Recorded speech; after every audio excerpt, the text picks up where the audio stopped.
Hello, friends, and welcome to Escaping the Mouse with your host, me, Breck Roll.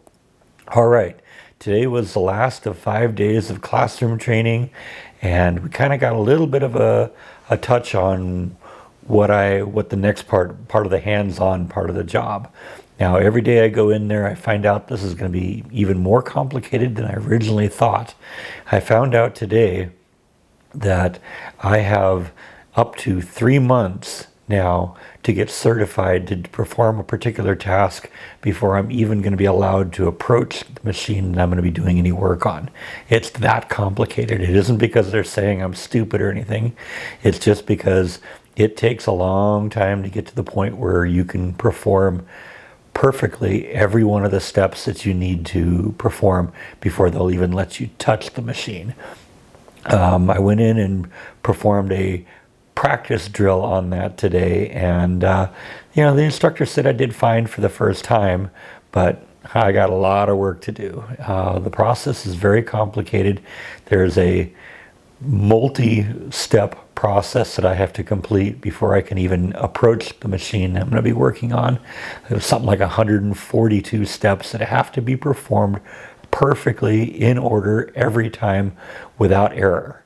And so, like I said, the company acknowledges that this is a very extreme standard, and they allow you up to 3 months to get certified on this process.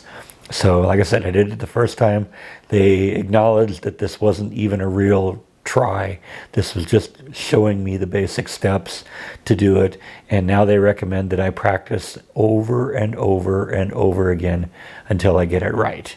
So I actually start on my first real shift tomorrow. It's going to be a 7 to 7:30 shift on Saturday, which is what tomorrow is, and then we're going to kind of go from there. I'm not even sure what I'm going to do tomorrow yet, because obviously I can't even go in and run the machine at this point. But I'm guessing there's going to be 3 things I'm going to be doing tomorrow. Practice, practice, and more practice. Probably be going in and reading some SOPs too. But the instructor that's been working with me for the last couple of days generally says that he recommends that somebody go in and conduct about 10 hours of practice before they try doing this process and getting certified. And I have to do the process perfectly in one shot with no mistakes, and then have to be evaluated on the results of me completing that process 3 times with no mistakes. So yeah, and then it's so complicated I have to go back and be recertified every year to do this. So yeah, this is a really complicated process. It's gonna be fun, but it's also gonna be a challenge, and that's honestly what makes a lot of jobs really exciting for me, is when there is a bit of a challenge to it. It's not a lot of fun where you get in there, it's like, yeah, okay, I know how to do this, and now I'm done. That was one of the things I ran into Disney. Yeah, it was very exciting to drive floats the first time, but when it got to the point where I was learning new floats, because you start off on one float, and then they teach you another one, then they teach you another one, they teach you another one. But once you've driven one of them and you kind of have the understanding how they work, they all kind of work the same. There's just little quirks that you have to deal with on them. And so it's never much of a challenge, except beyond just the excitement of doing it. And so, it gets boring really quickly. The fact that I'm going to have to work so hard to get up to speed on this process just means that I'm going to take so much more pride in it when I do it, because now I'm going to, know that I've accomplished something, that I've managed to do this on my own, and I'm capable of doing this. And I'll have respect for my fellow employees when I look at them and say, yeah, they went through this too, and they've got more experience, and maybe they're even better at it than I am. So yeah, this is like I said, it's going to be a lot of work, but it's going to be very interesting work. So we're just going to keep plugging away at it, and like I said, probably tomorrow will be just me practicing a lot of doing this process so I can move on and learn the other 140 some odd things I have to learn to do my job. So, that's what's going on. It's going to be a slow process. I'm not going to be actually productive for them for probably a very great long period of time. But, they acknowledge that that's part of the process. You got to be perfect at it because they don't want any non-conforming product working their way into the system.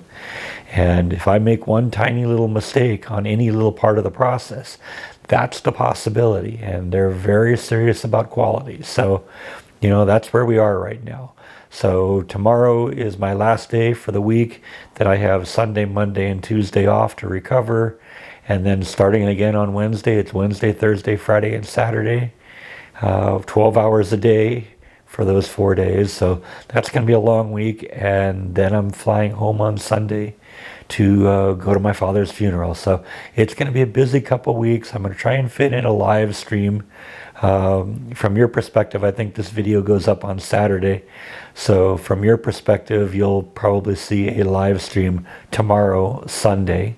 If not, if I got my calculations off and this video goes up on Sunday, then I'm sorry you missed it, but it'll be on playback so you can watch it again. So I think that's really all I have to talk about today. I would like to thank this month's Patreons. I'm going to put your names right here on the screen.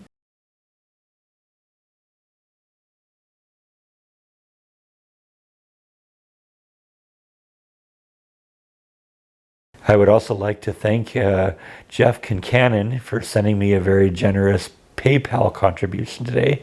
Thank you so much, Jeff, for contributing to my channel. Thank you to all my Patreons for contributing to my channel. And that's all that I have for today. So thank you as always for watching, and I will see you next time on Escaping the Mouse. Good night.